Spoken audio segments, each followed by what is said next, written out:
I'm sorry. While we were like this, I got something stuck in my bra. No. What? Okay. Dig in there. I don't know what it is. It's poking me. Oh my god, my one bra, because I only own one at a time. That's so risky. It is. What are you doing?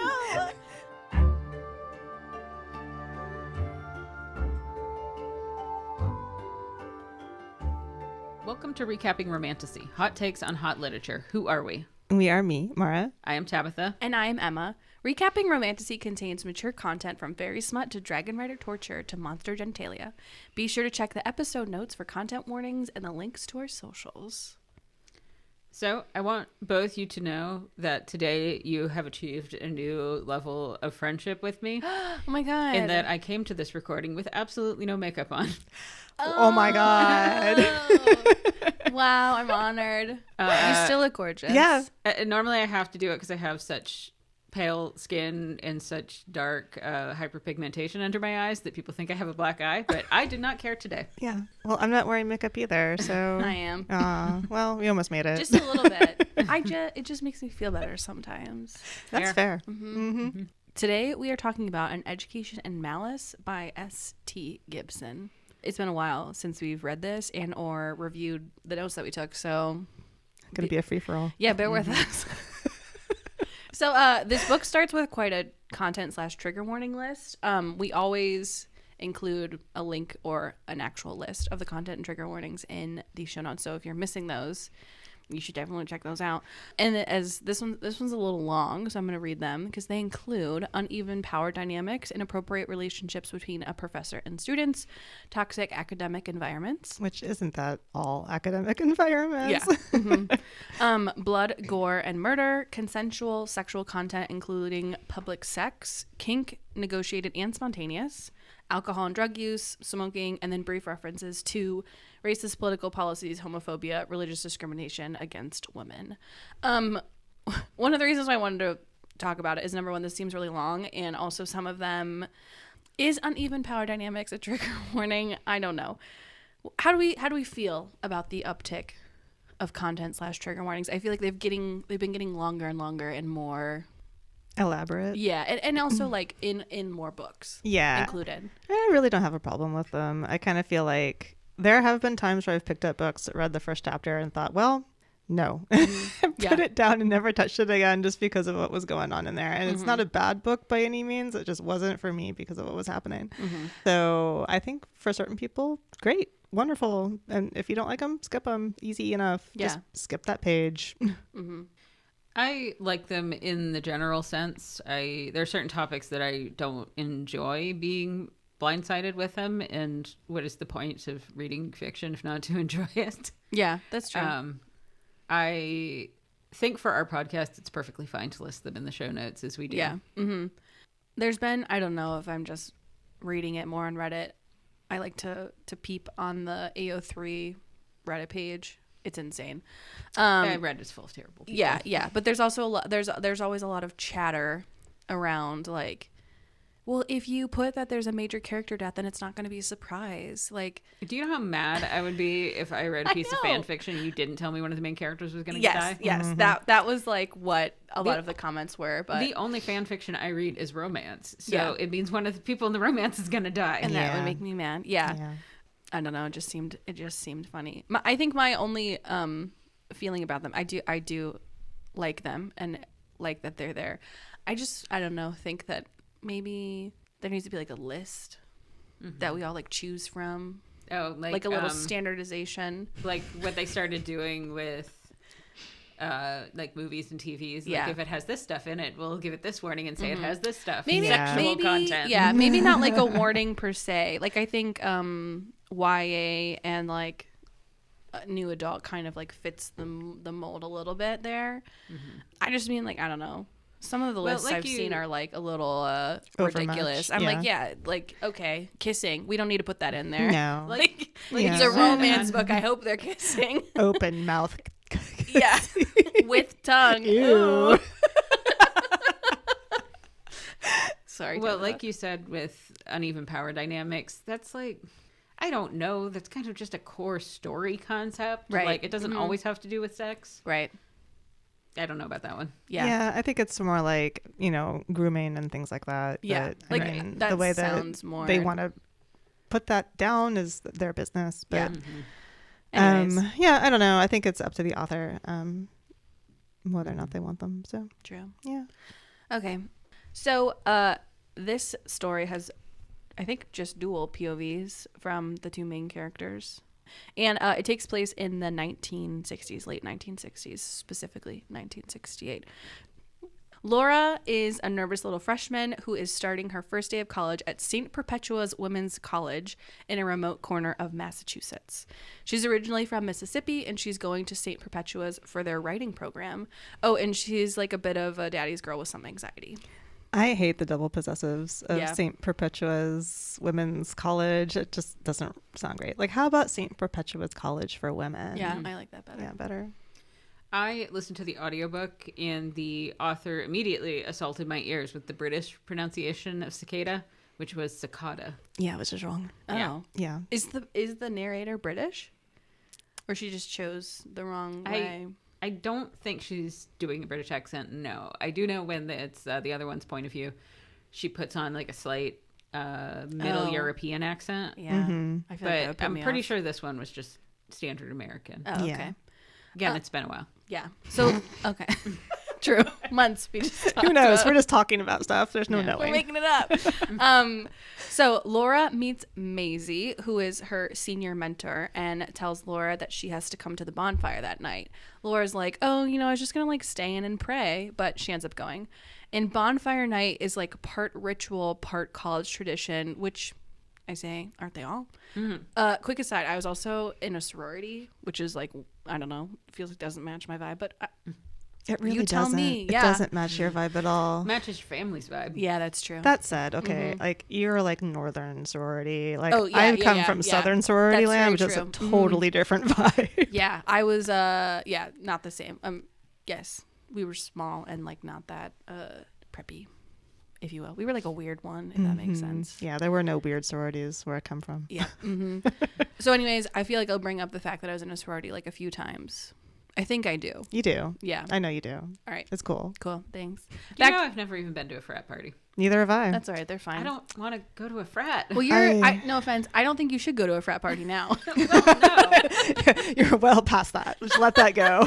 No, I meant when I was of age. It was definitely a thing I could have done where I went to school. Yeah. But why would I do that? Why would I want to hang out with those people? I just had like a really mean sorority girl thought. Would you even get invited? Oh.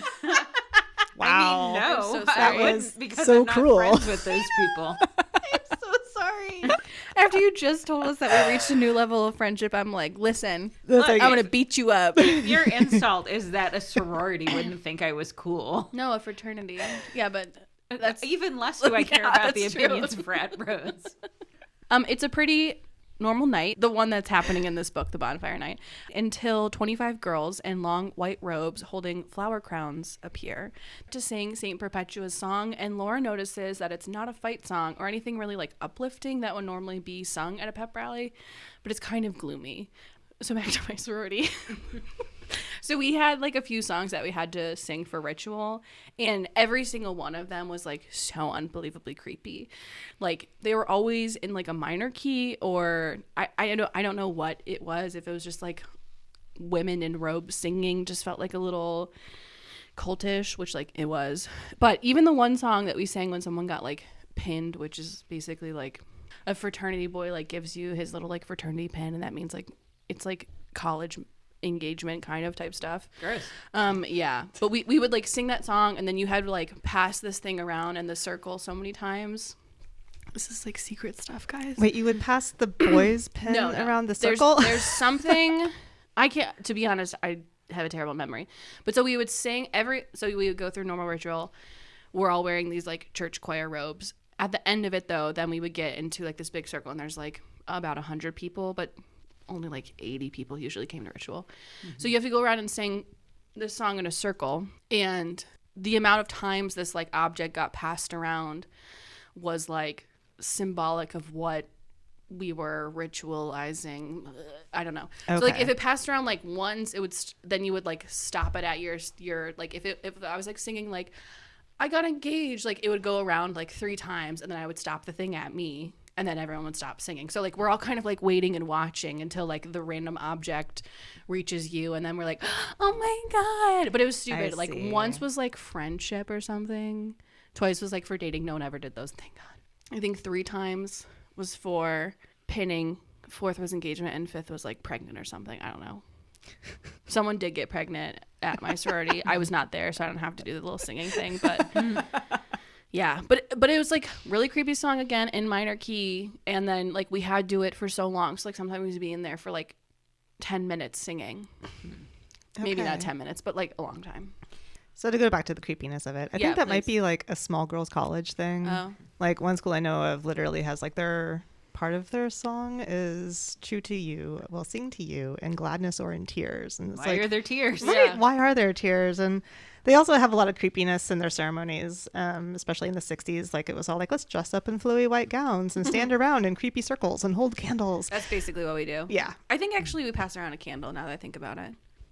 So everyone joins in to sing the song, and then the robed women make their way through the crowd to give some of the freshmen these flower crowns. Laura is about to turn and leave when someone catches her wrist, and she turns to see a beautiful woman with dark hair and caramel eyes, and she thinks she was seeing me as I was seeing her. Absolutely perfect. The woman places a flower crown on Laura's head, and then she feels this wave of lust run through her. Maisie gives her a knowing smile and tells her that that was Carmilla. Carmilla? Carmilla. Fuck. Okay. No. Like the flower. Oh, yeah. So one of the things we didn't say at the beginning is this book is kind of sort of maybe not really based on Carmilla, the short story by Lefano. Wait, what? I don't think we've ever talked about that. Yeah. I mean, not that I even know so what that is. This is technically but a retelling. There was a vampire story that came out before Bram Stoker published Dracula, and they think might have inspired Dracula a little bit. And I heard for a long time that it was very sapphic, and I was like, yeah, it's probably just sapphic in that way that like a lot of Victorian stuff was. That, like it looks like that to our eyes, but it's not. Yeah. Holy shit, is this story sapphic? Like literally, the vampire Carmilla is like grabbing this girl by the shoulders and being like, "I love you," and she's like, "Haha, I love you too," as a friend, and she's like, "No, I love you." It's very, very overt that she's into her like that. So. It's very, very loosely based on this. Mm-hmm. Got it. Super loosely. Yeah. And the ways of retellings today, extremely loosely based on. We learn about Carmilla in chapter 2. She's a literary genius from Austria, but she's also a bitch. Laura starts classes, and all of them take place during normal school hours, except for this exclusive poetry class taught by Mrs. de La Fontaine. Miss. Oh shit, that's right. Sorry, by Miss. Very specifically not married. Yeah, Miss de La Fontaine. She's not Southern, but I feel like her name should be. This class is for upperclassmen only, but Laura thinks she's too good for prerequisites and because she got published in her local newspaper. So she asked if she could join, and Miss de La Fontaine was so impressed that she said yes. Like most pretentious college classes, the students all sit in a circle. Laura sits next to Eleanor, a super chic black woman and a friend of Maisie, but the chair across from Laura is empty. Miss de La Fontaine comes in, and Laura is like, damn, even the teachers here are hot? Shit. And now she's got butterflies on top of her first day of school nerves. Then, finally, the last student strolls in, and it's Carmilla. Miss D and her seem to be close because she lights her cigarette off of Miss D's, sorry, I'm going to do that a lot. And then they both crack jokes about the bonfire last night. Misty says that she hopes that they called upon the old gods. Okay, suspicious, especially for a religious school. But Carmilla takes the last open seat across from Laura, and as a punishment for being late, she has to read a poem out loud. And I'm not a literary snob, so I have no context for if it's actually good, but everyone in the class is like, wow, amazing, she's so good. So I automatically cringe when poetry or song lyrics show up in novels. Same. I am not a poetry person, so I have no context for whether or not these would be considered good. But I'm going to go out on a limb and say they probably aren't. Brutal. Yes, we have Truthful. talked before about poetry and song lyrics, specifically in fan fiction. Oh. Like, I'm really glad it does something for you and your blorbos, but you need to leave me out of it. And it's always like, like love stories and stuff. And Yeah. like, I'm so tragic. And I'm like, yeah. Yeah. And I understand this is probably just me being fundamentally not a romantic person, but it has the vibe of like giving someone you like a mixtape, like, oh, this song reminds me of you. That's an inside thought. You don't tell other people that. Yeah, I like poetry, but I only like sad, like depressed poetry. Like I want, and maybe that's just because I'm like forever single, but romantic poetry, I'm just like, ugh, cringe. Yeah. It's like watching your parents make out or something. I don't know. Not that I've ever done that. They like hold hands only. That's adorable. I'm like giving a disclaimer, like, listen, they don't touch each other. Emma's parents just holding hands, skipping around in their country club and their country club I don't clothes. know. I talk about this with my friends. I hope my sister never listens. All their kids were born by cellular division. No, I don't know. My family's just not a PTSD family. They are a PTSD family. They're so PTSD. Fuck. We're not like a PTA family. They're not involved in the school. It's just a lie. My mom was really involved in the school. She was the PTA president for like 4 years.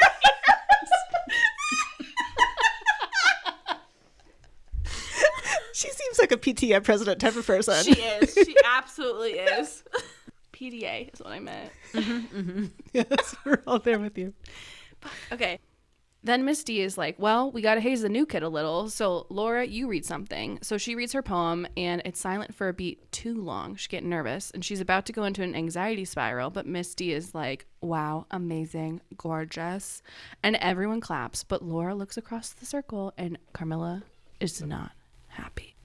After class, Carmilla is like, have you ever been in love? And Laura says no. And then in her mind, she's like, oh my God, are we going to fall in love? Then Carmilla says, yeah, I can tell because your poetry felt really unauthentic. Laura's totally thrown because she was growing a massive crush on her. So her only response to Carmilla is like, well, at least the teacher thinks I'm good. Snap. Oh, snap is right. Carmilla then storms outside in a jealous rage and smokes a cigarette.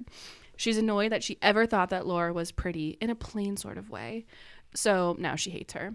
She hates her stupid bouncy curls, and she hates her soft southern drawl, and she hates it when she's not around, and the fact that she didn't call, but mostly she hates it the way that she doesn't hate Laura. Not even close. Not even a little bit.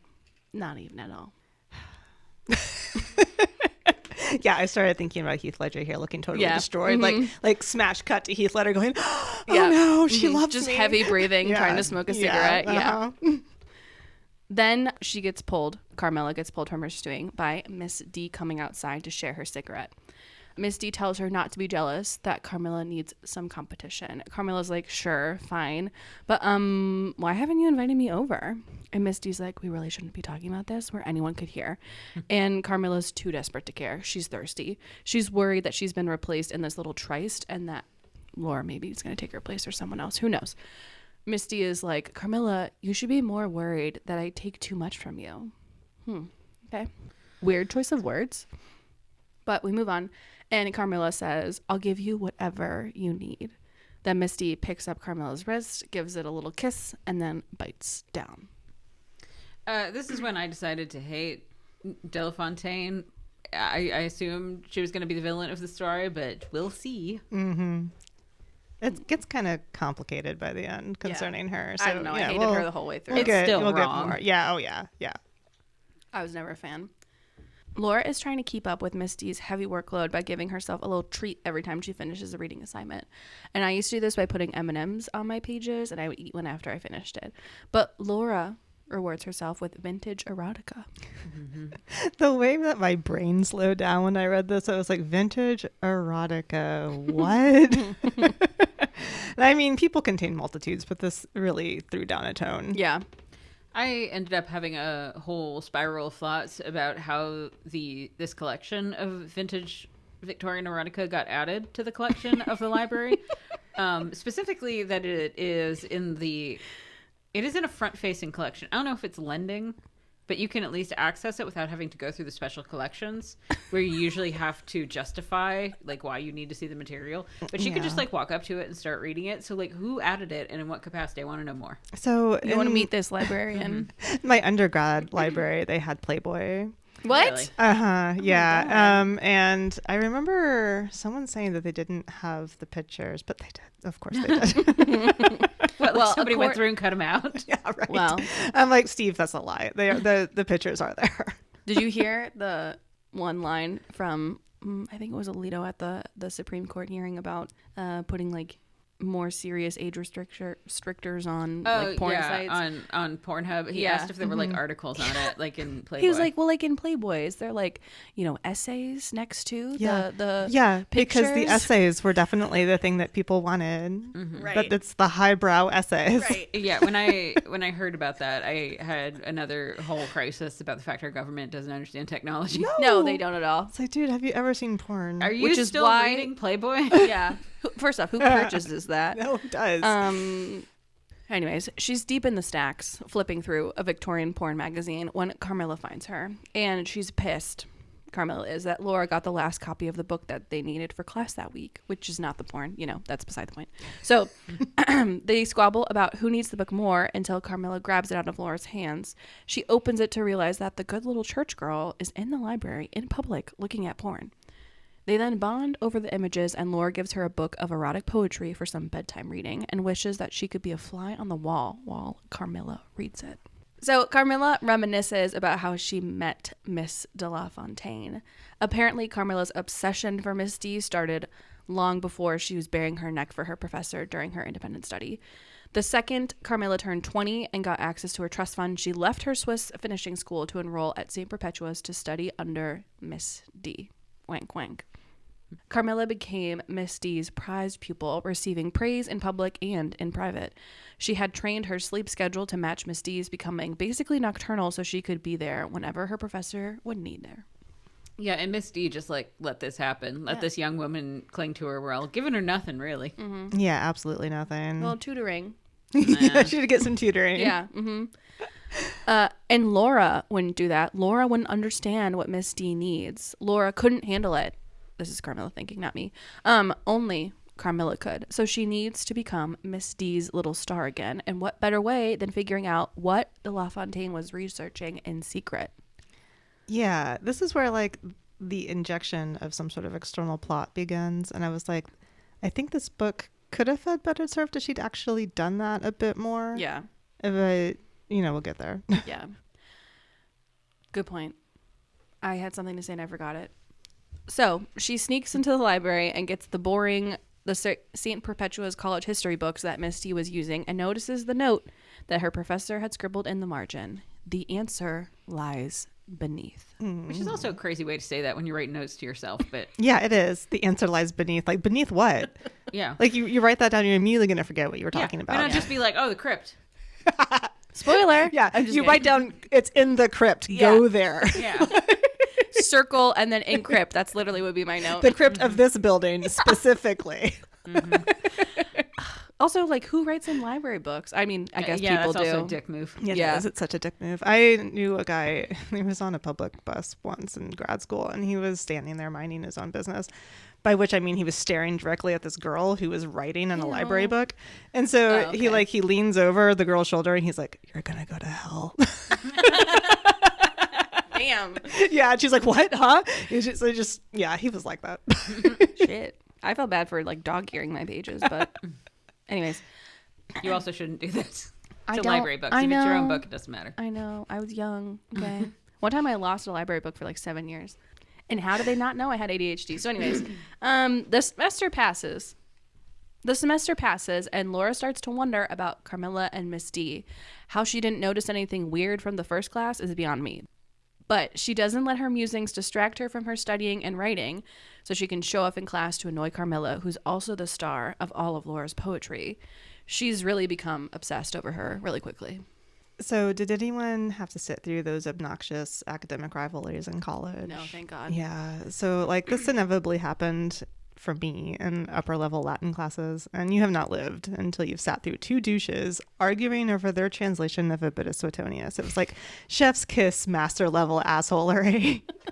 Also, on the flip side of my undergrad background, who has suffered through watching a supposedly quiet, nice star pupil in class fall victim to the pompous, I'm the bestest boy Latin genius TA who taught Latin 2 and made us all want to die.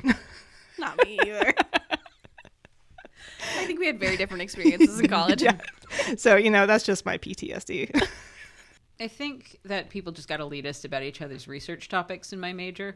Like, I remember getting made fun of for my topic in one class that was about horticulture and feminism in the Victorian era by a dude who was writing about the Boer War. I was also the only non-weeb in an upper level history of Japan class, which was an interesting dynamic. The boys, because I was the only girl, me and the professor were the only girls here.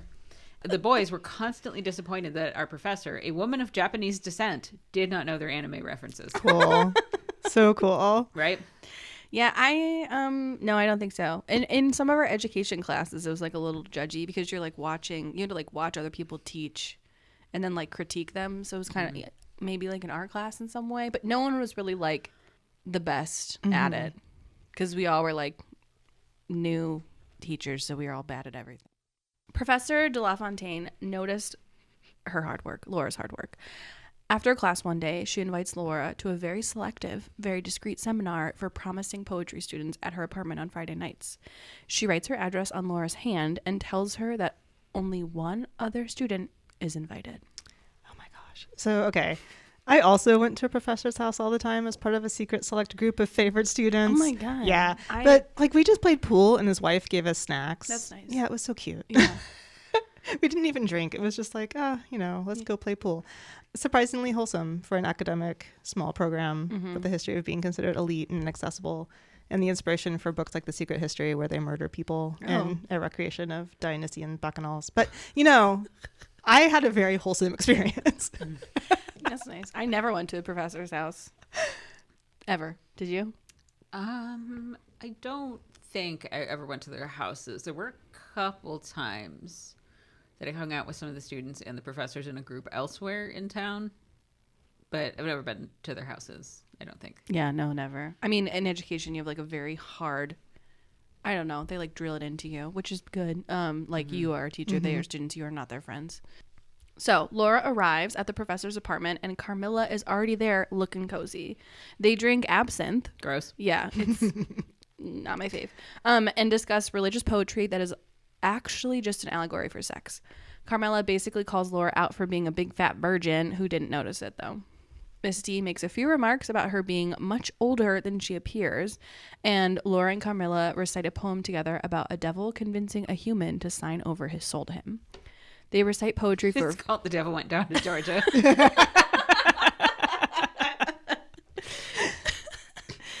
They recite poetry for a few more hours while drinking until it's time to leave. After the party, Carmilla admits to being jealous of Laura's talent, and Laura admits that being hated by her is the most interesting thing that has ever happened to her. That's just so sad, Laura. Yeah, she's getting big loser energy. Yeah. Another few weeks pass, and this time Carmilla shows up.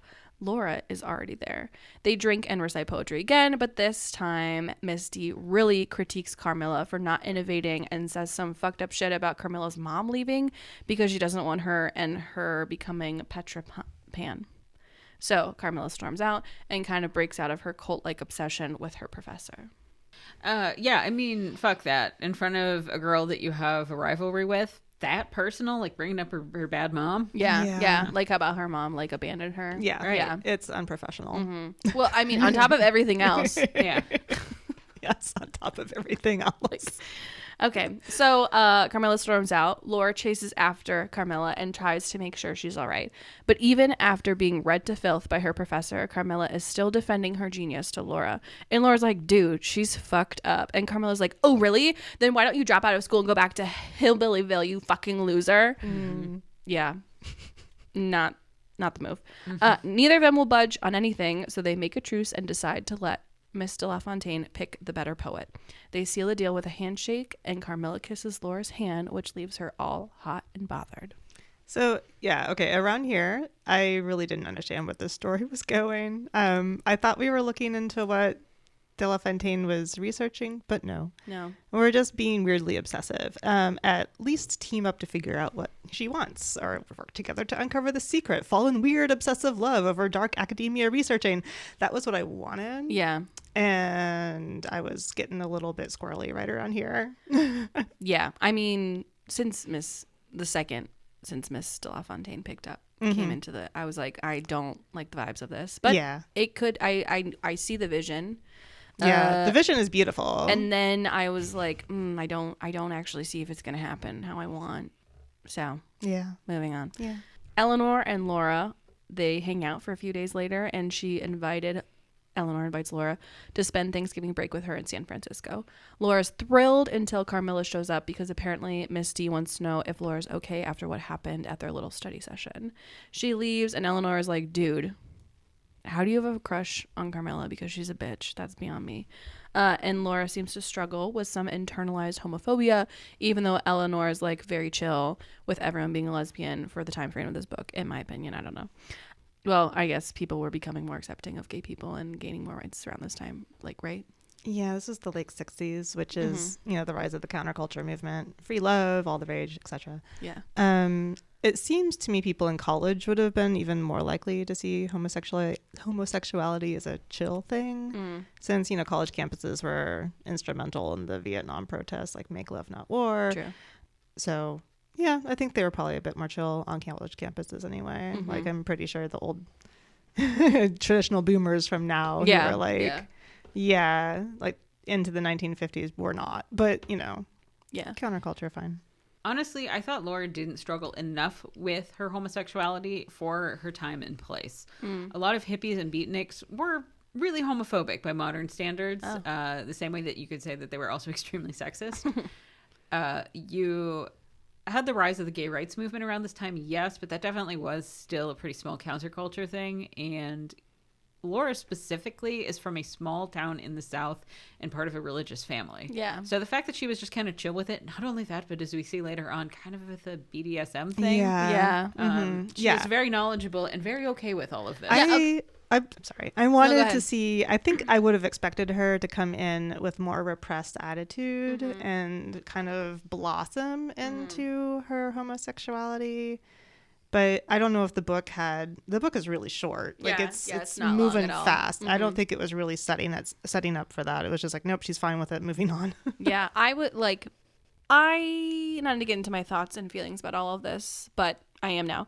I thought like this obsession piece was going and like dealing with that was also going to deal with kind of like the cultishness of religion.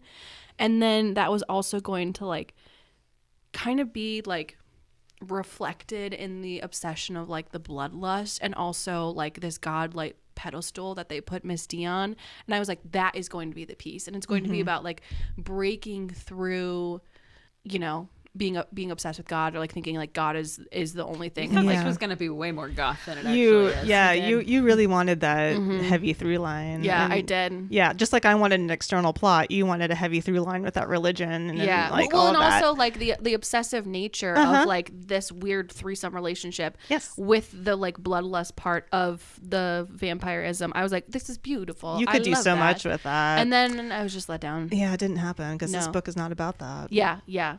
I didn't realize that until the end. So yeah. Whatever. After skipping Miss D's class twice in a row, Carmilla gets called to her apartment. She thinks that she's going to show up and demand an apology, but instead she immediately ends up reciting poetry on the couch while Miss D drinks from her neck. Weird kink, I guess. Am I kink shaming? Yes. Even though they've crossed so many teacher-student boundaries, Miss D refuses to kiss Carmilla because she's her student. Oh, yeah, that's the line. Yeah, that's the line she won't cross. And as for that apology, Miss D feels no remorse, but she wants to make it up to Carmilla, so she tells her about her condition. And there seems to be a lot of caginess in this story in the writing for something that is like very obviously just a vampire. Like when I read this conversation, I was like, are we trying to make this like an illness rather than like vampirism? Do vampires not exist in this fictional world or like within fiction within this world? Because if someone just licked my blood, I would have accused them of being a vampire like immediately. Yeah, this was surprising to me that she tells her now that she has a condition. Like, wouldn't you have assumed this before? Right. And like she a talks long about time it ago? like, this is like healing me. Like, I mean, I know that's like a piece of, you have to drink blood as a vampire, but Sure. but she's not like, I'm a vampire. She's like, I'm sick and I need your blood. It's totally normal. I have cancer and I need your blood. Sorry, that's a fucked up joke, but this is a whole thing in horror media. Is, do you explain in your story what the monster is as though we already know, or is it new information? Like, I feel like the best example is zombies. Oh. Like, do you need to explain in your story what zombies are, or do you work on the baseline assumption that everybody knows what zombies are already? And yeah, same with vampirism. Like, are we pretending this is a world where the average person does not know about vampires? Yeah. Because, you know, one of us in this situation would be like, that's a vampire. Yeah, right. Maybe I don't read enough horror. I definitely don't. I'm a big scared you've cat. said you don't like horror. No, I'm a big baby. Anyways, Misty explains that she worked for a French woman in 1818 and helped her lure pretty ladies to her so she could feed. They go to the greenhouse to see this rare night blooming flower, and Misty picks it for Carmilla. It is really just a big metaphor for grooming, in my opinion.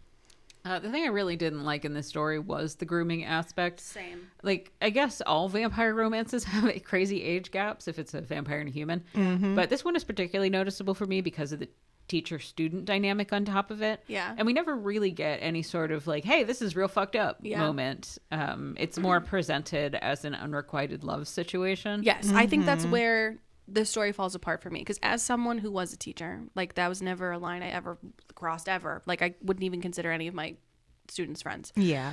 And I never wanted any of my teachers to consider me as a friend either. And but like in here, I was like, oh, this is like a really good stand-in for like, this is bad, this is wrong, that this vampire likes this person. Like, you know, because like Twilight, we're cool with it, right? Yeah. But I'm like, oh, this is like letting people know that this is bad. And then the way that the book is written is like, is it bad? Maybe it's good. Yeah. Maybe it's great. Mm-hmm. Yeah, I didn't like it. Yeah. Mm-hmm. Okay. Laura and Carmilla get stuck in a storm on their way to seminar and have a cute race to get there. They're laughing and having fun when they walk in a little late, and Misty is absolutely not having it. So she makes them sit outside of their little Socratic circle as a punishment. After class, she scolds them for acting like children, and Carmilla's like, you weren't treating me as a child last night. Gross. Also, they're like 20. Yeah. Which I understand as an adult, but also their frontal lobes aren't developed yet. No, they're Right. children. Right. In my brain. Sorry, all you 20-year-olds out there. I don't think you're really not a child until you graduate college, in my opinion. Laura is absolutely distraught because she upset her professor. So she leaves crying, but turns around in the hall to apologize to her when she overhears Misty and Carmilla talking. Misty keeps scolding Carmilla for being dramatic, hysterical even, for becoming distracted by Laura, and Carmilla is begging her teacher not to throw her away. And Laura is peeking through the crack when she sees Misty kiss and then bite Carmilla's neck. Then Misty sees Laura watching. The secret's exposed. Yes. If you didn't get that. They both end up in Misty's office, and she's like, so looks like I got a bunch of liars here. She's like, Carmilla has been stealing books from the library to figure out my research, and Laura spied on me and now knows that I'm a vampire. And during this whole conversation, Laura is just like gaslighting herself into thinking that there's no way that vampires actually exist. Mm-hmm.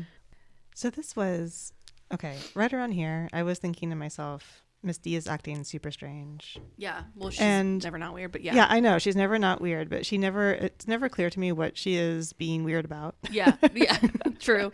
And I'm like, okay, what are you weird about? Are you weird about the fact that, you know, another person knows? Yeah, another person knows who you are, or because Carmilla is looking into what you're researching, but you don't ever say any of those things. You're just being weird about things in a very opaque way. Mm-hmm. And then in chapter 13, she's like, well, you've been trying to figure out what I'm researching, and you know that I'm a vampire, so this is not great. Mm-hmm. I'm like, okay, but how did you find out about any of the researching thing? Like, and Yeah. You were a little sparse on details in this book. So Laura stops gaslighting herself, finally comes around to the fact that, you know, people are vampires.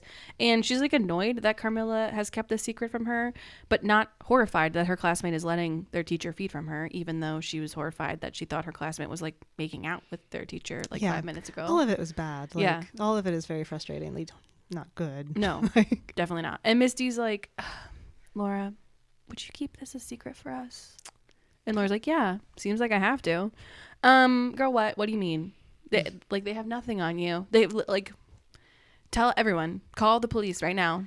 Yeah, like my thought was that Misty would just kill her if she refused to keep the secret. Yeah, like, but there was no threat. I know there was no threat. Like I just assumed, like, in the back of my mind, like, okay, well, she's a vampire. She could potentially kill me. Yeah. So I guess I'll have to say, yeah, I'll keep your secret because you're a vampire, and I can't tell anybody you're a vampire because that's crazy. But I could. Right.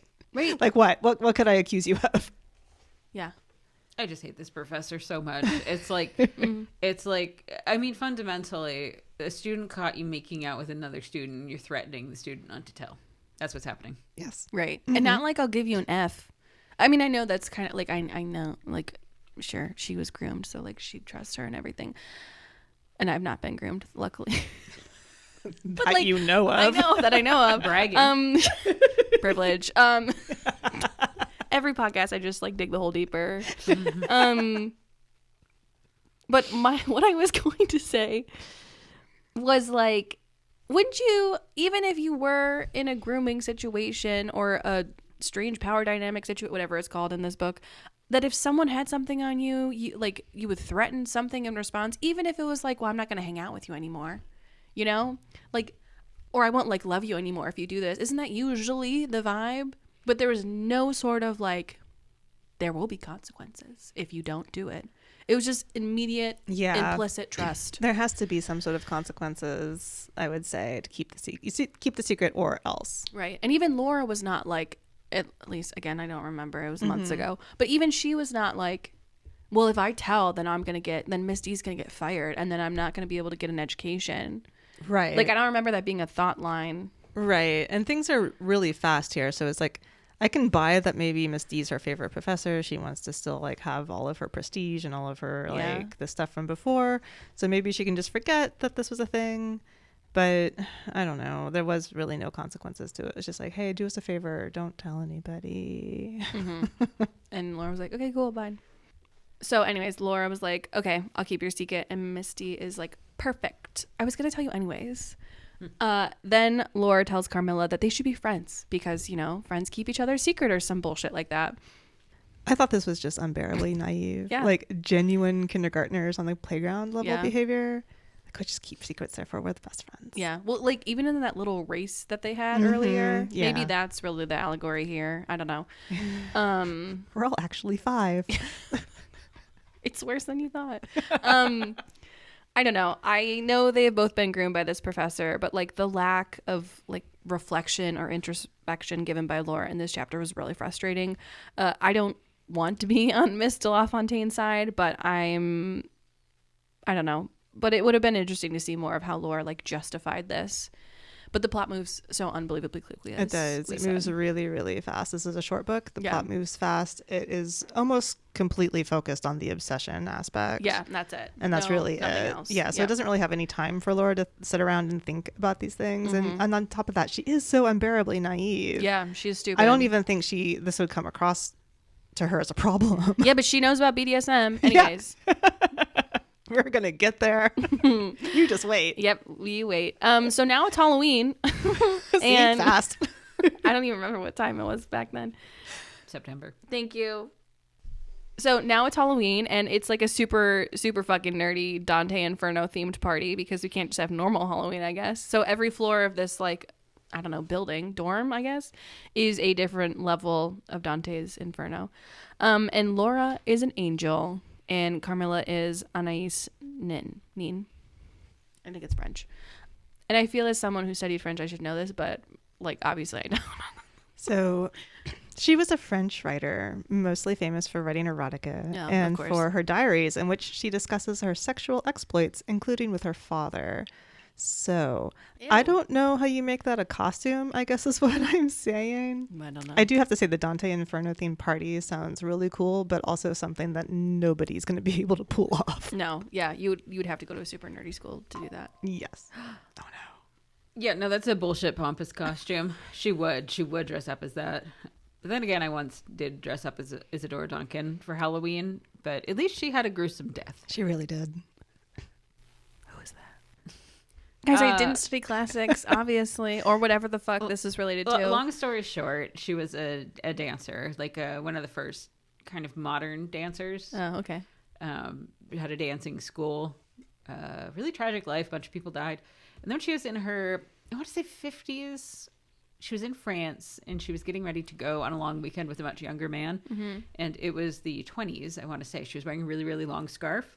And as they drove away, the scarf trailed behind her and it wrapped around the wheel well. Yeah. And did her head get cut off? No, but it snapped her neck and pulled her out of the car. So I basically wore like a flapper outfit with a really long scarf and I modeled my neck. Amazing. That's pretty cool. God, I love that. I'm usually like a slut for Halloween, but Oh, not me. I picked the weirdest. I mean, I dressed up as Mothman last year. yeah. Well, I will say last year I was not a slut. I was the girl in Princess Diaries, Mia. Anyways, in order to descend to the lower levels of hell within this party, you need to bite an apple. Carmilla bites first and then extends it to Laura. Very Adam and Eve. Did I ever tell you, I probably didn't, about the apple hazing that I did as a part of my sorority? No, I don't think so. Yes, but I think I blocked it out. Yeah. Oh, okay, well, I'll tell you again. When you were like a new member and you hadn't been like initiated yet, there was like a week, Rose Week is what we called it.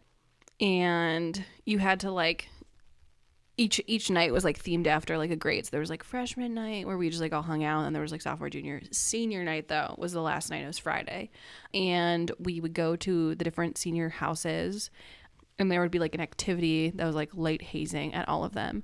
And so at the one house, and each house, the setup was kind of the same. You had to like get questioned by the seniors. You had to like know facts about them, like very, very like typical hazing shit. There's an apple in the story, right? I'm getting there.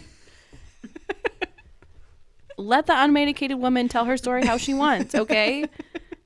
Anyways, so if you got an answer wrong, like you had like 3 tries, if you got an answer wrong like so many times, like I couldn't remember what your major was or some bullshit like that, you got taken back into one of their rooms and then you were like given an apple or you were given an onion, okay? And they would say, if you take a bite of the apple, the sister who comes in after you has to eat the whole onion. If you take a bite of the onion, the sister does not have to have this choice, and she can take a bite of the apple. And so everyone obviously took a bite of the onion, but there was always gossip every year about like one person who took a bite of the apple instead, and basically they just got like judged the shit out of because it was like, you're a bad sister. So we got in trouble for hazing, which is fine, maybe deserved. So another sorority house, on your initiation night, you had to lay in a coffin with a dead animal. That was like Where'd they get the dead animal? What? well, it was like a stuffed, like a taxidermy animal. That was like, nothing. that was like the mascot of it. That's my weekend. Yeah, right. That's been our weekend for like a lot of times, actually.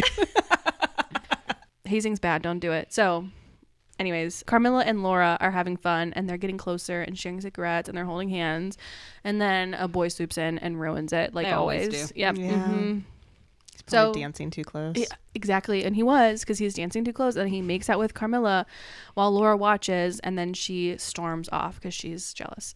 And Carmilla is like, Laura, don't cry over this boy. He'll kiss you too if you ask. Like, come on, Laura. Mm-hmm. And yeah, no. So then Laura's like, God, you're an idiot, Carmilla.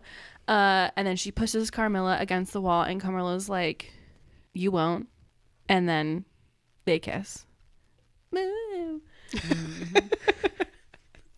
And they're making out and grinding against each other on the wall of this dorm, like outside, and Misty walks by and she's pissed about it. Yeah, just out for a vampire stroll at night like you do. Exactly. Nothing suspicious here. Mm-hmm. Yep. And Misty was like, I was trying to make sure that boys from other schools weren't taking advantage of our poor girls, but maybe I should have been worried that the girls were actually the problem. Are they? No. Are they though? Not usually. And then she's like, come with me. I need to tell you more about my condition. Hey, I know you young women with frontal lobes that aren't fully developed are having a sexual awakening right now, but I really need to make this about me. Right now. Literally the vibe of Miss D this whole time. So Miss D leads them away from the party and into an old building, down a trapdoor, through a labyrinth, and more halls, and then into a crypt. Yeah, like at every college. Yeah. That crypt that she should have written on the note, and then we could have skipped right to this. Skipped so much. So they're down in this basement crypt thing. There's dripping stuff. It's gross. And she opens this coffin, and her sire lies sleeping inside. Miss D has been waiting for the right moment to wake her up. The level of annoyance I felt here that the book just had De La Fontaine push along the plot of finding this coffin when it should have been the girls. I know. Like, my reaction was just like, oh, well, Yep. I guess this is happening. Uh-huh.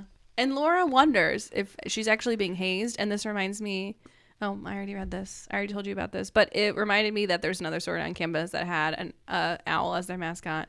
And as I said, they used to make their pledges lie in a coffin with an owl carcass. It's barely a carcass when it's taxidermy. It might. I don't know if it was actually taxidermy because like when we were gossiping about it, we acted like it was gross. I mean, I personally think taxidermy is gross. Sorry to yuck your gum out there, guys. But there is a huge difference between touching something that's still like oozing and can get you sick. Yeah, I know. And something that has been like completely process. unstuffed and painted and sealed in. I know. Yeah. So they're down in this crypt. She opens the coffin. There's a gross woman lying in there. And Misty tells the girl that her sire, whose name is fucking Isis, is ready to wake up. And I know Isis is like a normal girl name in other cultures, but also I feel like, I don't know, it's like choosing Adolf for like a male character. The way that I had forgotten that ISIS was a terror group until I looked further down the notes and you specified the terrorists, I was like, what is notorious about Isis, the Egyptian goddess? I know. And like, I know, like both those truths are in my mind at the same time, but ISIS, the terrorist group, just trumps. Yeah. No, my classics trumps Middle Eastern affairs. Yeah. I mean, I guess I just assumed the woman picked this name because of ISIS's association with the underworld. But if that was the case, shouldn't she have called herself Nephthys? Yeah. It's probably harder for people to say. Yeah. She was like, Emma can't even say Carmilla properly. So she knew. Let's go with an easy She name. was like, it's best for Emma. Yeah. So Miss D then cuts Carmilla's palm and pours blood into the corpse's mouth. All of a sudden, it wakes up and slits Carmilla's throat. Blood is pouring out of her so fast, and Miss D tries to tie her scarf around her throat to save her, but it's not working. So she bites her own wrist and presses it to Carmilla's mouth. After a few minutes, she wakes up and announces that she feels hungry. Carmilla does. Yeah, sorry, Carmilla does. I'm sorry, this is such a dick move on Dave yeah. Valentine's part. It's like, what are you doing? What was gonna happen? What are you doing? Idiot. Yeah, she did all that research, and obviously she didn't think through this plan at all. Nothing. She saw them making out, and she got all freaked out. It's just, she was like, "Come well, with me." we have to make this plan happen right now. I can't stop waiting anymore. We got to do it now. And I was like, you need to research this a bit more. Yeah. God, you're a professor. Be smart. Jesus. So Carmilla's a vampire now, and if she doesn't drink human blood right this second, she'll die. So luckily, Laura's there. Thank God they were macking it earlier. Carmilla gets Laura's consent. I'm not sure it counts though. When the other person is like going to die. Like literally no one had consent here. So yeah. So A for effort, I guess. And Carmilla has to be like pulled off Laura by Misty and then brought to the professor's apartment. Laura then just like gets dismissed. I guess we're not worried about her like fainting from blood loss, but whatever. Yeah. Laura's offended by it, which you should be, and ask what they should do about Isis, the vampire husk. Again, not the terrorist group. And Misty tells her not to worry about it. Like she'll just see her on tutoring next Friday. Goodbye. Yeah, it's fine. It's just a famished vampire that just killed Carmilla and will surely kill again, but think nothing of it. Yeah. Oh, also I skipped this, but like Isis, the vampire husk, ran off. Yeah, she did. She ran away into the night. Yeah, she's like, ha ha ha, I'm off to kill more girls. During the kerfuffle, yeah. Sexually, I'm sure. God, that's so funny. Misty helps Carmilla get comfortable for the rest of her transition. She gives her water, tucks her into bed, and then lies next to her. It really seems like she knows what to do to help a transitioning vampire. Almost like she's done it before. They chat in bed, and Misty begs Carmilla to stay with her. Carmilla still wants a kiss, but her appetites are heightened, so Misty says no. Carmilla then wonders about what they should do with Laura, and Misty is definitely jealous. She's like, you can't grow attached to every person you feed from. God, you're such a fucking virgin. She's so awful. I know. Everyone in this book kind of sucks, to be honest. Laura shows up to Misty's apartment a few days later. Carmilla is there, but the professor is out. So what do? They go skinny dipping. As you do. It's college. Yep. They bicker and flirt some. Then Laura lets Carmilla bite her, but it all gets cut short by a scream. What is this now? This is November, right? Yeah. So they're skinny dipping in a New England pond? Yeah, I had the same thought. Yeah, maybe they're just having like a really good heat wave. Maybe. But like 68, it's pre-global warming. Well, not really, but you know what I mean. I do. Yeah. So they're like, we should probably get out of here. And then they get their clothes on, and as they walk back to campus, they find a body. I was so hopeful this book was going to be like new vampire and her human maybe lover do something that might have to do with this vampire who's running around terrorizing a girl's school full of potential victims, but no. Yeah. It's just skinny dipping. Yep. And some like, oh, here, have some soup or whatever. I know this is hard for you. Maybe we should kiss. No. Okay, fine. Some soup. It was a French exchange student that was killed. Her head was bashed in and her throat slit open. Misty finds them and immediately accuses Carmilla of losing control and killing the poor girl. Like, all right, let's jump to conclusions now. They tell their professor what happened, and she agrees that it was most likely ISIS. Oh, no, kidding. The terrorist group or... If it was a terrorist group and any problems. But no, it's just a vampire on the loose. No, it's just a vampire. She's like, it couldn't possibly be ISIS. She's like, yeah, okay, sure. So finally, Misty tells them everything. Isis is her sire.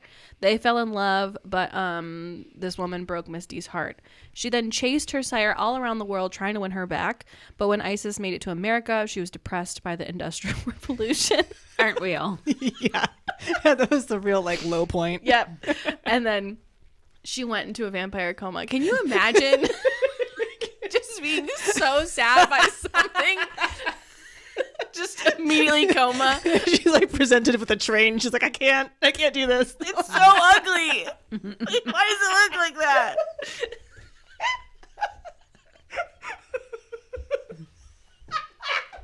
So fucking stupid. I think I rated this book like 4, but reading it back, I'm like, wow, choices were made.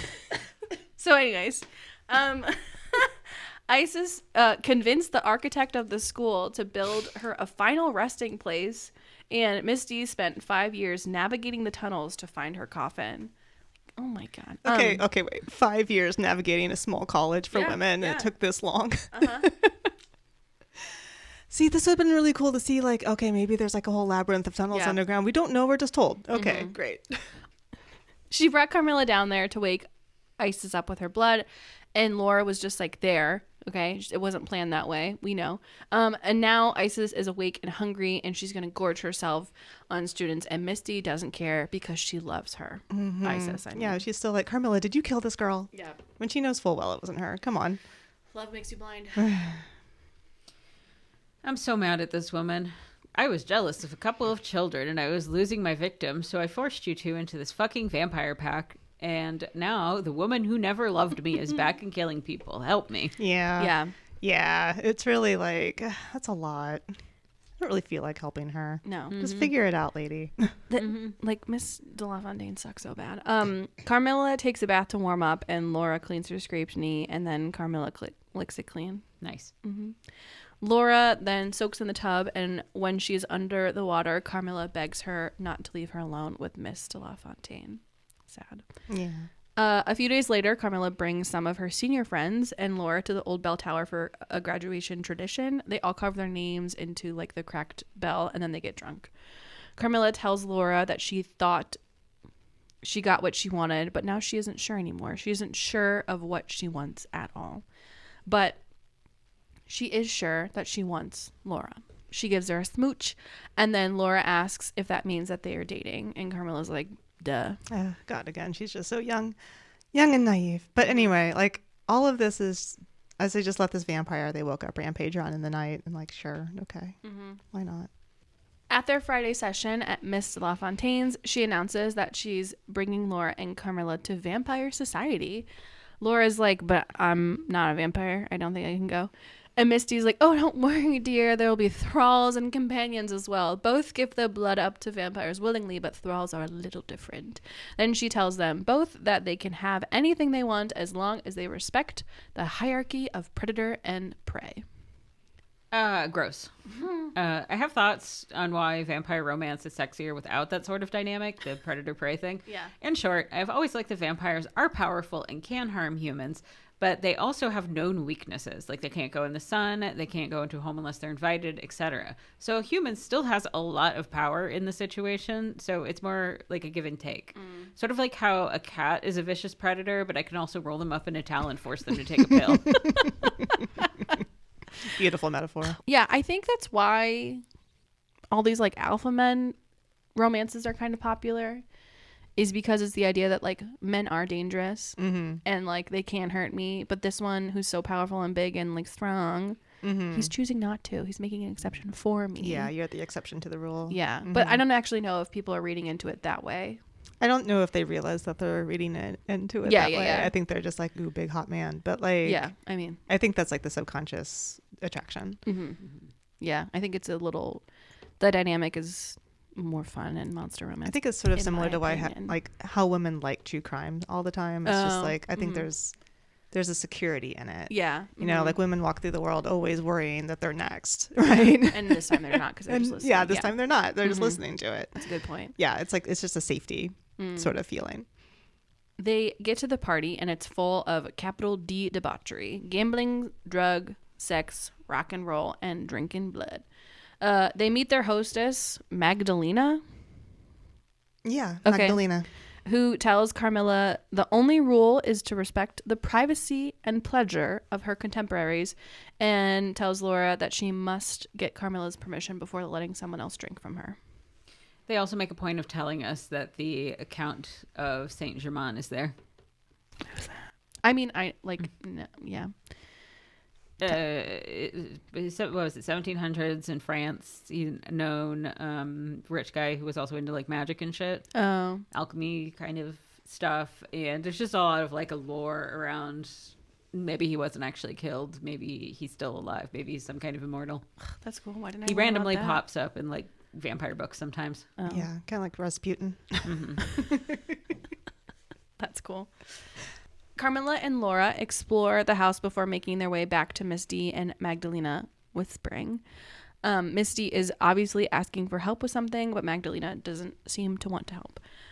They then end up watching a vampire feed from And Fuck a Woman. Carmilla entangles herself willingly into this very public display. She starts jerking this guy off and making out with him, and Laura's like, okay, hot. But then Carmilla starts kissing the woman, and Laura stands up and says, enough.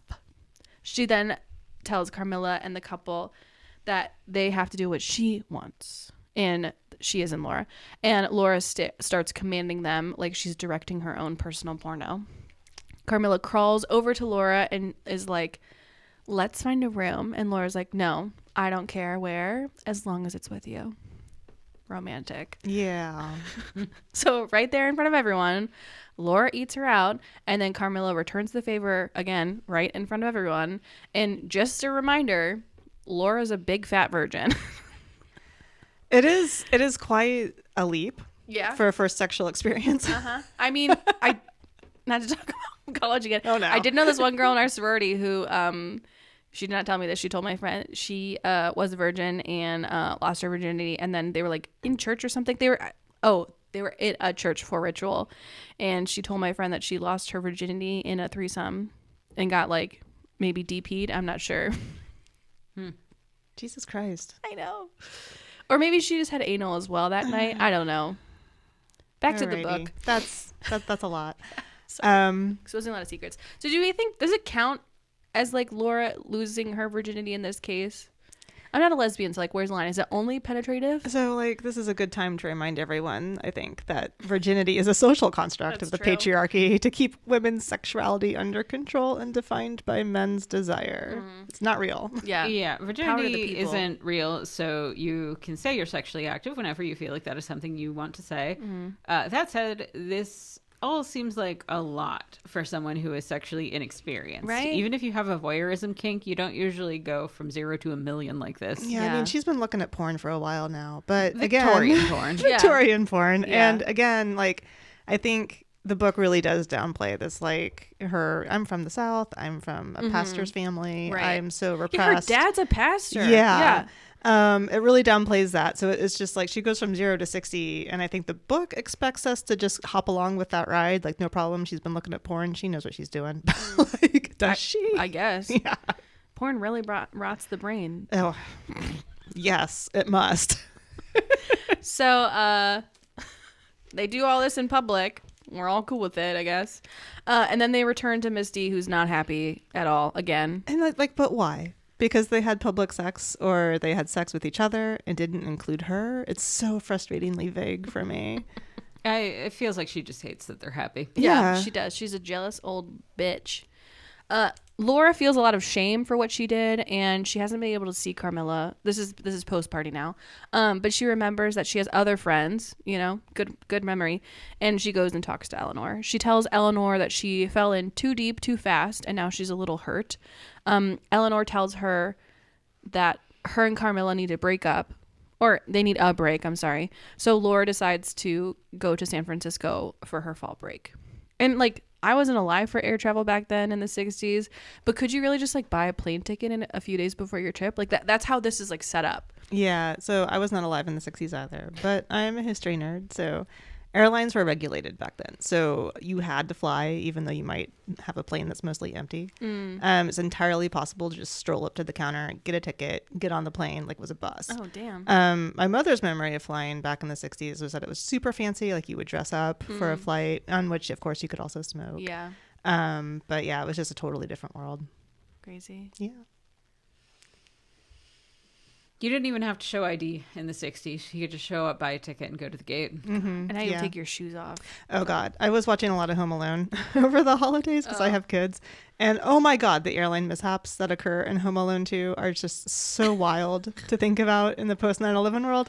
Like, okay, I just have to say this. I'm sorry, it just blew my mind. So Kevin is running full speed into a gate assistant who drops all of her paper tickets that she's collected from the passengers who've already gotten on the plane. And he's like, oh, I got to get on this plane. My dad is on this plane because he's been running after some becoated man. Yeah. Because that man got on the plane. He's like, oh, this is surely my father. And he's like, my dad's on the plane. My dad's on the plane. And she's like, are you sure that's your dad? And like, and the gate assistant's like, just go on, double check that he's actually there. And so he's like, okay, cool. So he gets on the plane. He sees the man from the back. He's like, yeah, totally. That's my dad.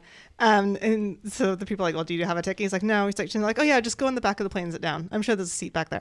And I'm like, what are you doing? Oh my God. How is this functional? It's so wild. I'm like listening to the stories if I've never seen Home Alone before. Yeah, Because I don't remember any of that.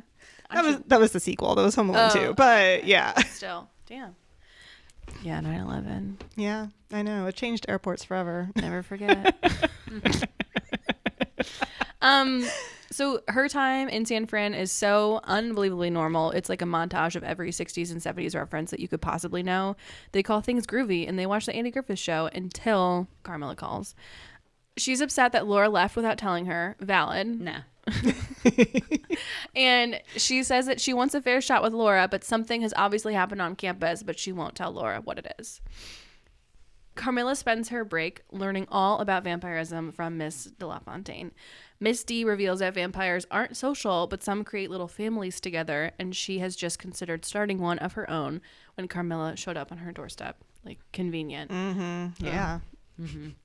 Normally, I'm not interested in girls your age, but there's something special about you. Yeah. You're different than all the other girls. God, so bad. Miss D takes her hunting, and Carmilla drinks from a towny boy who tastes awful. She asks what happens if they get caught, to which Miss D says they'll just run away, of course. Okay. Easy peasy. Yeah. Do they have like super strength? I don't remember. I think so. I think so too. Laura comes back from break and goes right to Carmilla, and they just sit down and say "I love you" to each other. Like, Great. Then Laura, virgin edgelord queen, ties up Carmilla's wrist and edges her on Miss D's bed. She drinks from Laura and they chat for a bit, and then Miss D comes home. They hurry to clean up, but Miss D notices 2 little blood spots on the sheets. Okay, so I typed here, the way Miss D reacts to their relationship really creeped me out, but I don't remember what she did.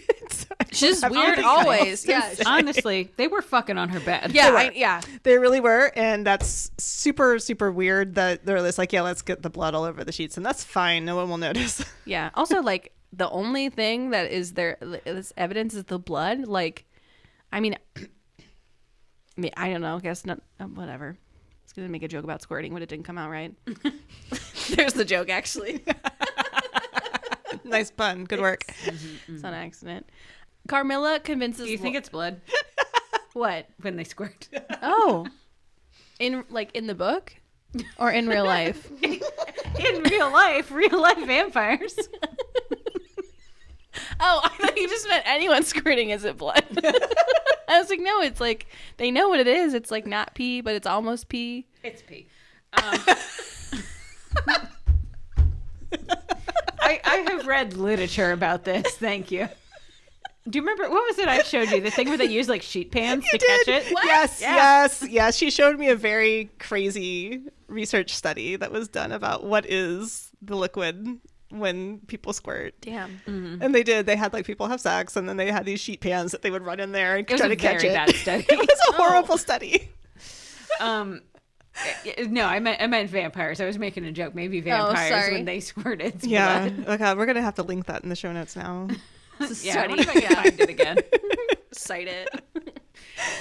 Carmilla convinces Laura to return to the crypt with her. While creeping around, they spot Miss D and her sire Isis. They hear Isis talking about all the girls that Miss D brought her, but they are in a disagreement about something. Before we can learn why, Isis spots Laura and Carmilla.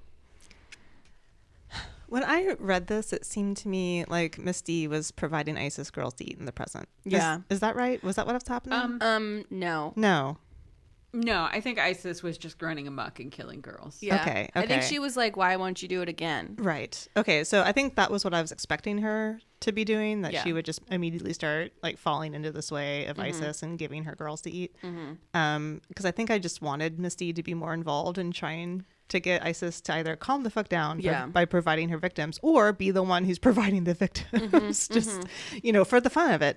But then it's more obvious that she's evil. Yeah, if that happens. Yeah, exactly. But I mean, it could be a reveal that she was doing it all the time. I don't know. It just kept going sideways, and nothing was improving their relationship, and it was just so weird. Yeah.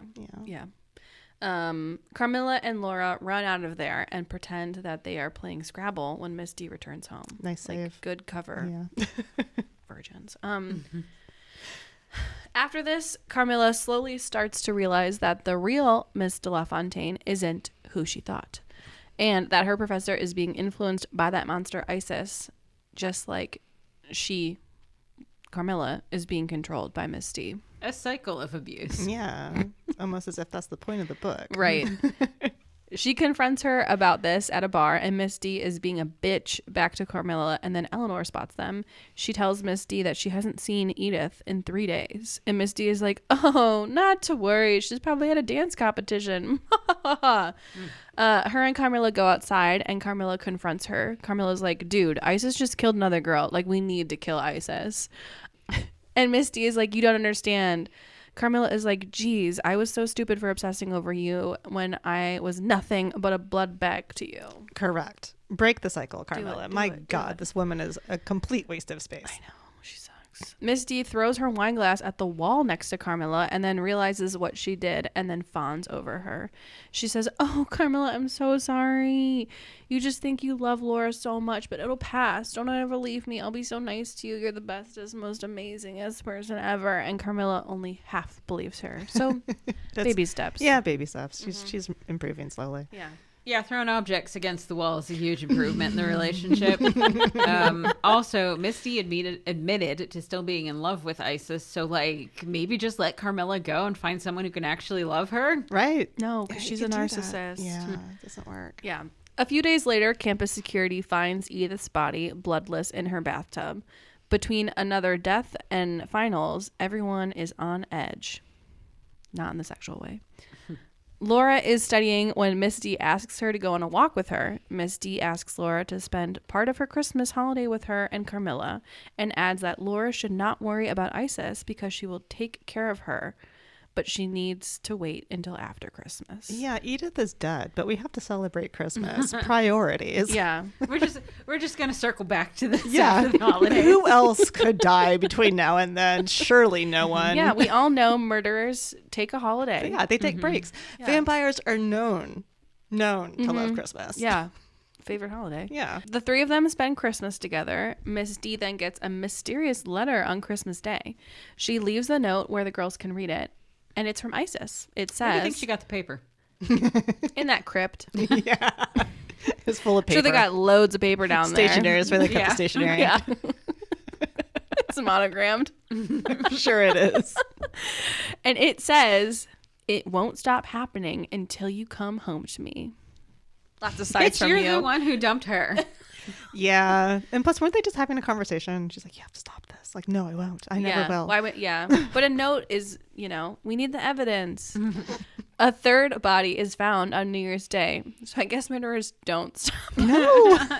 Well, technically it's post-Christmas. This so. one girl died because they had to wait till after Christmas Yeah, for some God. insane reason.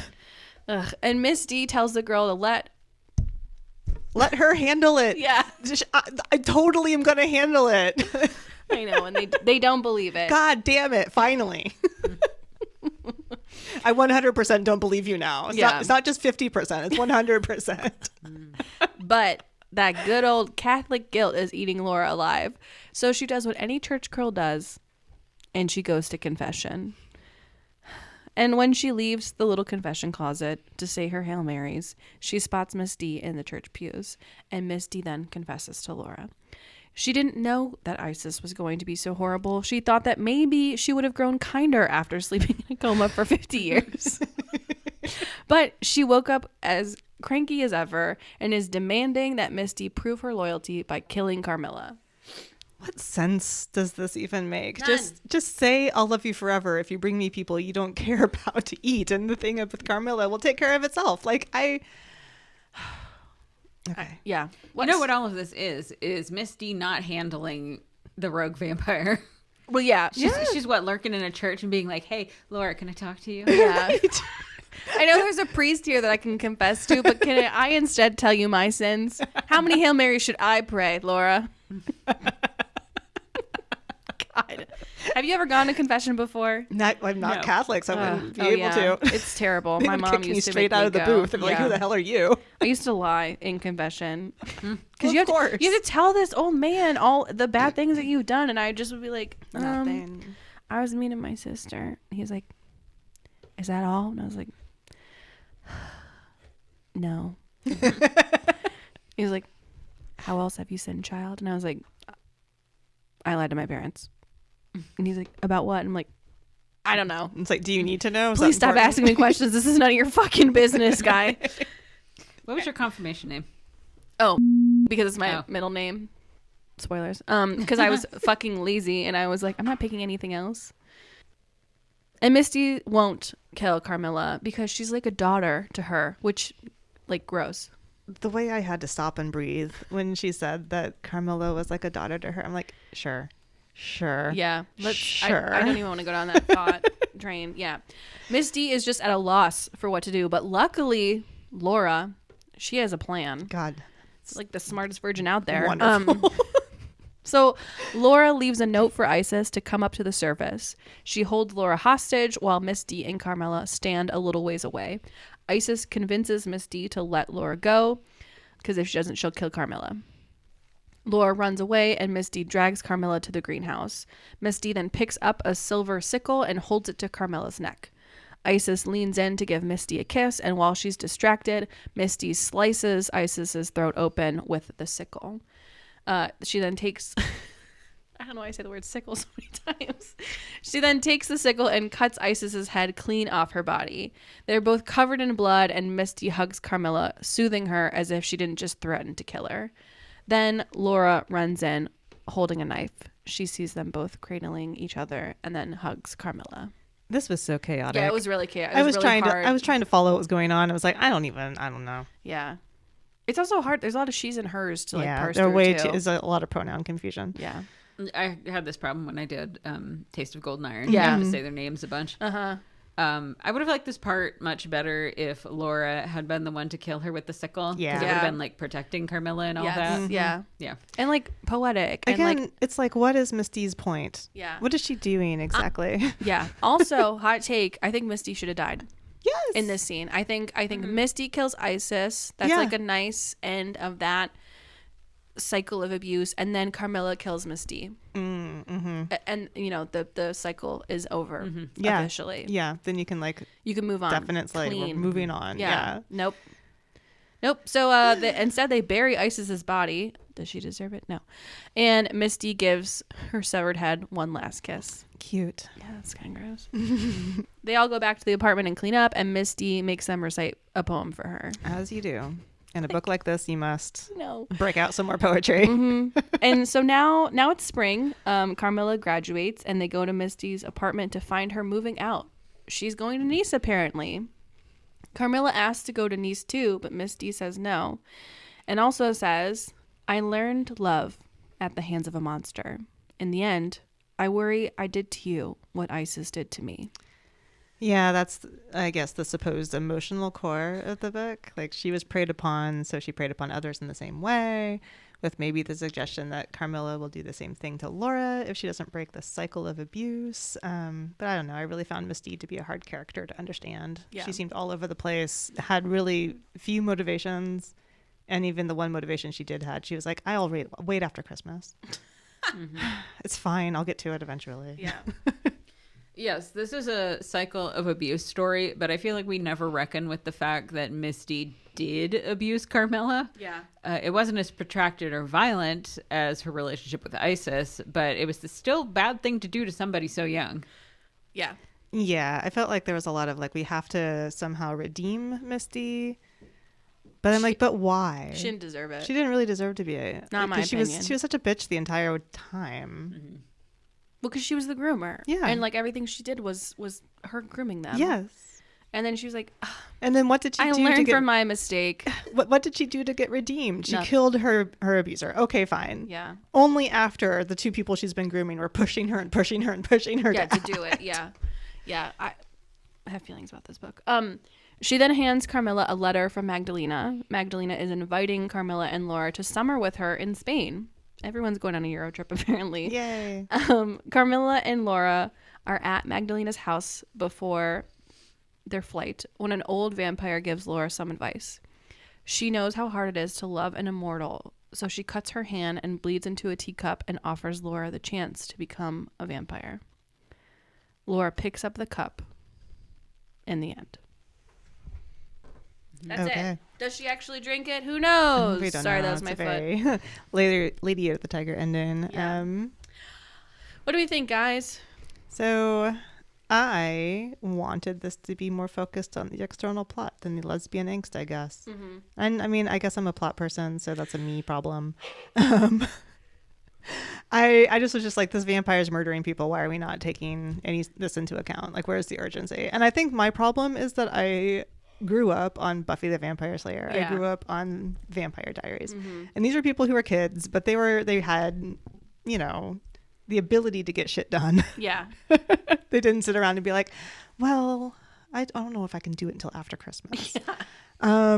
They were getting shit done now. And yeah, they had a lot of weird interpersonal problems and vibes and crap going on in their personal lives, but they were still like, we got to stop the vampires from killing the people. That's what we do here. Yeah. So I don't know. This is where this is a me problem. But I said the vibes are immaculate in this. And if you're more of a character romantic angst person, this is definitely the book for you. Yeah. So my issues with this are my issues. Vibes, perfect. Yeah. Tabitha? I think it was a good book. Gothic vampirism is always more about vibes than it is about actual plot. And I like the vibes of this. The only thing I did not care for was the sort of redemption arc of Misty. I really thought she was... I mean, I thought it was like a case of there's two villains. You have the villain that's like an actual monster, like Yeah. skulking in the dark, wearing rags, and then you have like the more seductive monster. Yeah. And I thought that's what she was. So I was waiting the whole book for her to get her comeuppance. And like, sure, I get that abused people can turn into abusers themselves, but to me, that is an explanation, not an excuse. Yeah. Whatever your personal issues are, you are still actively hurting another person. Even the other vampires seemed cooler and had fewer hang-ups than Misty. Yeah, they seemed normal. Yeah. I mean, Yeah, so I liked the core romance between the two young lesbians. But who is that bitch behind them? Yeah. The jerk is always just like, what are you doing over here kissing each other? I need to take you to a crypt immediately. Yeah. Yeah, I think, I mean, I talked about it at the beginning. I kind of wanted the, like, symbolism, like there are pieces in here that are already like symbolic and relating to each other, etc. I just wanted it to be a little more pulled all together in the book. Like, you can put the obsession with God, you can put the cycles of abuse that are with God and religion in there. Same with, like, you know, pressures of academia. Like, I understand the setting and I understand the vampires and I understand the grooming. Like, it all fits together. I just wanted like the external plot to be like a little less pushy, like, if that makes sense. Like, I feel like in Taste of Golden Iron, it's not a big deal, like what's happening. I mean, like, you know, counterfeit coins, that's really bad for the economy. but like we don't have a serial murderer on the loose. Like that external plot with the internal kind of like vibes, themes type stuff didn't match to me. It didn't. And it was like annoying me through it. I'm like, why are we racing to class, guys? Like, someone is going to die. Like, I get that. It's just like, either we're just going to soak in this tub and lick each other's knees. Yeah. Or we're going to solve the murders that are happening. Right. And the threat of murder that is hanging over all of us needs to be contained. We can't do both. No. And I think I would be way better with this book if Misty, like, was killed or, like, got her just, you know, end. Yeah. Because I do think the whole thing ends and she just kind of gets like an out. Yeah. She's kind of like, oh, sorry guys, I killed your dad, like some sort of shit like that, you know? It's like, bye, going to knees. Well, it's like, okay, so I had to kill the woman who did actually break up with me 100 years ago. Yeah. Which, like, that's not great, but, like, girl, she already broke up with you. Yeah. And why would she think that her just, like, sleeping for 60 years in a coffin is going to, like, make her chill out a little bit more? I don't know. Have you ever woken up on the wrong side of the bed? Always. Yeah. Like, she probably dreamed about those trains the whole 60 years. She probably did. She probably woke up and was like, it's worse now. No, just waking into Wi-Fi. a nightmare. It's like, what are cars? Television? Radio? Instant coffee? What? Yeah. God.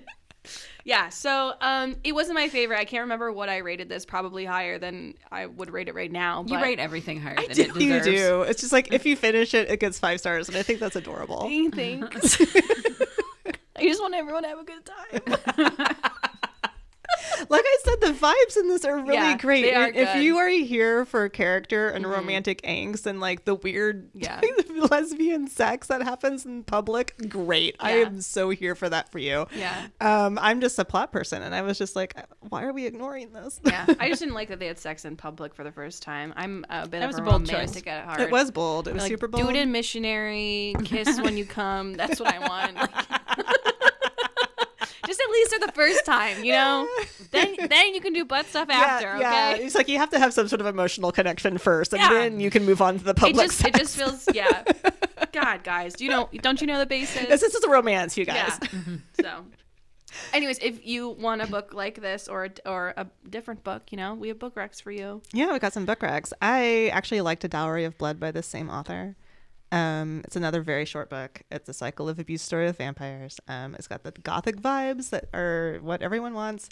And it doesn't even pretend to have a plot outside of that theme. It's just like... Yeah, it's basically like one of the brides of Dracula saying, actually, you know what? Fuck this guy. Yeah. Yeah. And like her and his 2 other, like, you know, spouses. Yeah, I guess spouse is a good way to put it. Like decide to like, hey, let's kill him, and that's the end. Nice. It's great. I mean, not just kind of spoiled it for you, but that's really what it is. We said spoilers abound. Yeah, spoilers abound. Anyway, another vampire romance that I think had pretty gothic feels, but really balanced the plot and the romance and the vibes was like Vampires of El Norte by Isabel Cañas, which I also really loved. Oh. The vampires are not like sexy vampires. They're like monster vampires. Oh yeah, you don't romance the vampires. No, you're not. You're not romancing the vampires here. But like, there's that would be like romancing a hyena. there's a very there's a very sexy cowboy. So yeah, go for it. If I am going to recommend something that I kind of reminded me of this, it was a book by Anne Rice called The Mummy, or I think Ramses the Damned is the subtitle of it. It's older. I want to say she wrote it in the 90s. And it's Anne Rice, so it is the way she is. But it takes place in England during the Egyptomania, kind of like late 1800s. Oh. And it's a rich guy who's into ancient Egyptian stuff, gets a real mummy, and it turns out to be the mummy of Ramses the Damned, who, when he was alive, he took a potion to make him live forever. So he's actually just sleeping. So he wakes up in like Edwardian England, and yada, yada, yada. There's plot stuff that happens. He ends up kind of falling in love with the daughter of the man who bought his mummy self, I guess. But at the same time, you also found out that, so he was like an old kingdom ruler, and he had gone into a long sleep, but then he was woken up by Cleopatra, who was like, I want to know your secret to like how to live forever. So he fell in love with her, and they took a potion together, but she got kind of fucked up. It just like after she became like went into her mummy state, she got kind of damaged. So she comes back around this period of time too, but she's not she's not right. She's like a feral animal. Oh shit. And so they're having to try to like figure out how to deal with crazy Cleopatra on the loose while readjusting to being alive in the modern day. Okay. And I remember really enjoying it. It's very like actiony. It was like the most actiony I felt of any of Anne Rice's books. All right, I might get into that. It's been a while, but it was a good read. I have no recs. Sorry. I didn't even reach my reading goal last year, so I'm just here for the vibes. Who are we as we wrap this up? Run this book. I am the unnamed librarian who cataloged Victorian erotica and fought for it to be accessible to the students. She's the unsung hero of this story. She really is. That's whoever is working at this college actually is the unsung hero. The perfect vibe for you. Like, truly fits you perfectly. Maura? I'm Eleanor. I'm definitely interested in the gossip, but also rational enough to realize it's unhealthy. So honestly, I just want to get my degree and not die. I think that's a good goal. Yeah. I think I'm Maisie. She was around for like 2 seconds at the beginning, and she plays sports, which I don't anymore, but I did. And she's a fringe friend, which I always joke with my actual friends that I'm the fringe friend. You're always so hard on yourself. You are. My God, Emma. I'm sorry. I can see you as the person who's like playing sports and going to class, and then at the end of the year you're like, what, there was vampires? Yeah. Yes. No, that's true. That checks out. That's all we have for you. Yeah, that's it is. That's all. If you have a hot take or a book you'd like us to recap, you can message us on our socials. You can find the links in our show notes. If you like us, please rate and leave reviews. That makes us so happy. Until next time, bye. Bye-bye. Bye.